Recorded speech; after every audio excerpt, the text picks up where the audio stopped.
की बेटी। 11 वर्ष की उम्र एक ऐसी उम्र होती है जब जनरली बच्चे खेलकूद की अपनी उम्र मांगते हैं।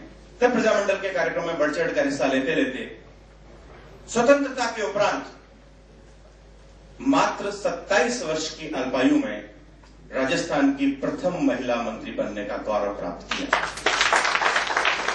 और उसके बाद कदाचित ही कोई सरकार ऐसी रही होगी, कदाचित ही कोई विभाग ऐसा रहा होगा जिस विभाग में आपने अपने नेतृत्व से उस विभाग को सुशोभित नहीं किया हो।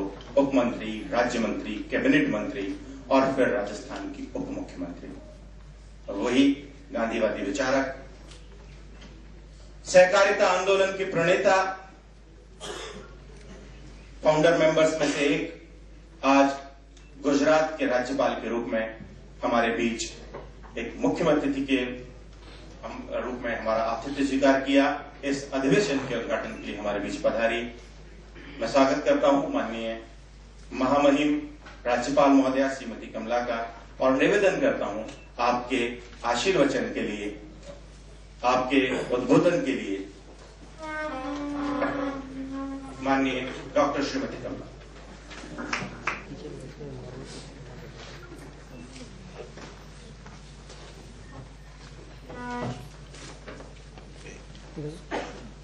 आदरणीय प्रोफेसर नरेश दादीज जी, कुलपति वर्धमान महावीर खुला विश्वविद्यालय, आदरणीय प्रोफेसर के.एल. कमल जी, पूर्व कुलपति यूनिवर्सिटी ऑफ राजस्थान, आदरणीय प्रोफेसर राम विनोद सिंह जी, अध्यक्ष Indian society for Gandhian studies, आदरणीय महापौर कोटा डॉक्टर रत्ना जैन जी, आदरणीय पूर्व केंद्रीय मंत्री श्री भूमेश चतुर्वेदी जी, समस्त गांधीवादी और शिक्षा क्षेत्र में काम कर रहे सभी महानुभाव, शोध विशेषज्ञ, छात्र एवं छात्रा,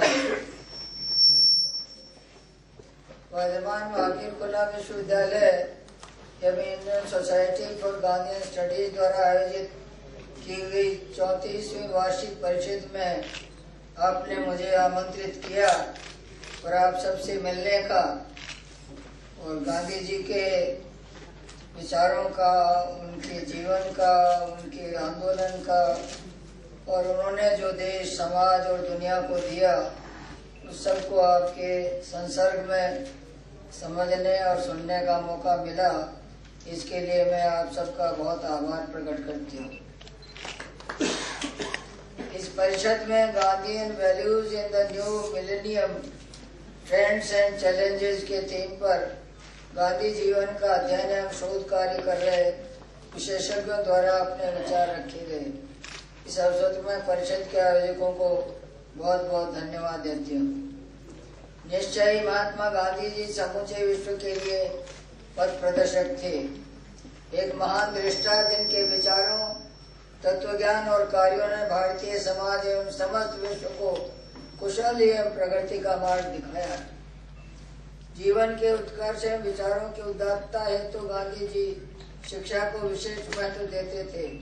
वे शिक्षा को ज्ञान विशेष की सीमित दीवारों तक स्वीकार नहीं करते थे, बल्कि उनका मानना था कि शिक्षा का उद्देश्य जीवन के विभिन्न क्षेत्रों की समस्या का समाधान करना तथा विघटित समाज को सुगठित बनाना है।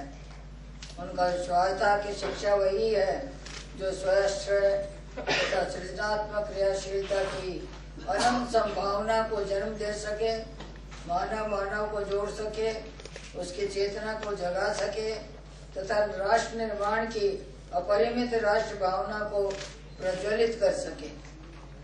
आज के प्रतिस्पर्धात्मक प्रौद्योगिकी एवं व्यावसायिक युग में गांधी जी का शिक्षा दर्शन बहुत प्रासंगिक है। गांधी जी के अनुसार शिक्षा का मतलब केवल अक्षरों का ज्ञान नहीं, गांधीवादी मूल्यों को बढ़ावा देने वाली संस्थाओं को सतत प्रयास करना चाहिए कि वह इस दिशा में एक प्रमुख संस्था के रूप में कार्य करें।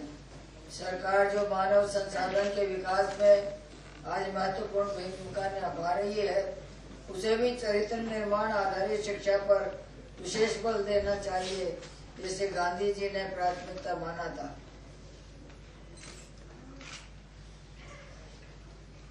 शिक्षा प्रजातंत्र की सफलता का महत्वपूर्ण निर्धारक है। विश्व में अधिकांश राजनीतिक व्यवस्थाओं का स्वरूप प्रजातांत्रिक बन गया है, जहाँ सरकार से सकारात्मक और सक्रिय भूमिका अपेक्षित की जाती है। ये कहना उचित होगा कि सही अर्थों में प्रजातंत्र समाज में तभी साकार हो सकता है जब इन संस्थाओं की गांधीवादी मूल्यों के प्रति प्रतिबद्धता हो। राजकीय कार्यों में पारदर्शिता, जन सहभागिता को बढ़ावा मिलना अपने आप में गांधी जी का अपना प्रमुख विचार था।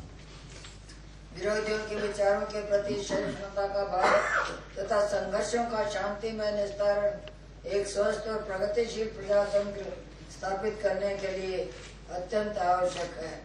गांधी जी का सत्याग्रह, दर्शन और तकनीक इस संदर्भ में व्यवहारिक समाधान प्रदान करते हैं, परंतु ये ध्यान रखा जाए कि सत्याग्रह करते समय हम सत्य, अहिंसा, धैर्य इत्यादि मूल्यों को सदैव अपनाएं, क्योंकि ये सत्याग्रह के मौलिक सिद्धांत हैं। वर्तमान वैश्विक परिदृश्य पर महत्वपूर्ण परिवर्तन देखने को मिलते हैं। ऐसे समय भी गांधी जी द्वारा बताए गए शाश्वत मूल्य जैसे सत्य, हिंसा, सहिष्णुता, भ्रातृत्व भावना आदि